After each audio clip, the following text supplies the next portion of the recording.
Shalom friends, welcome to Daf Reactions, Yevamot 66. One of the best things to me about learning Daf Yomi is those occasions where what I'm learning on the page aligns pretty well with something happening in real life now.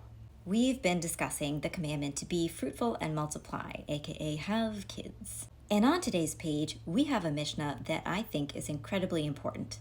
The Mishnah goes, a man is commanded with regard to the mitzvah of being fruitful and multiplying, but not a woman.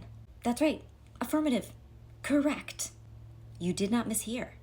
Now, of course, because the Talmud is composed of a zillion discussions about every single topic, dissenting opinions are there, and they are articulated in this daf. But at the end of the day, it is not women, but men who are obligated in this commandment. The daf brings several cases and stories to further this idea, but there's one in particular that really stuck with me.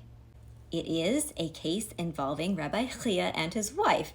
And I don't know if you remember the last video, but if you do, you may recall they're not on the best of terms in their marriage, but yet Rabbi Chia still shows her respect because she's going through all of the work of raising their children. So her name is in the Talmud, as opposed to many wives who are not named in the Talmud. Her name is Yehudit. She had a twin set of girls and a twin set of boys, but in that last pregnancy, it was extremely, extremely difficult for her, painful, and a scary experience. Naturally, she didn't really want to go through something that traumatic again. So she disguised herself and went to Rabbi Chia so that he would give her a ruling based on the law, not on emotion. So she asks him, is the commandment to be fruitful and multiply, is that for women? And he says no.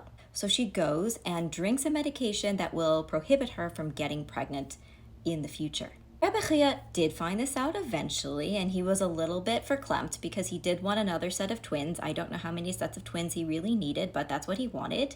But guess what? She still wasn't obligated to do it just because that's what he wanted. I know in these videos I often provide, shall we say, constructive feedback on the contents of the daf I encounter. But it's also very important for me to give credit where I feel the text deserves credit. And yes, this today is one of those times.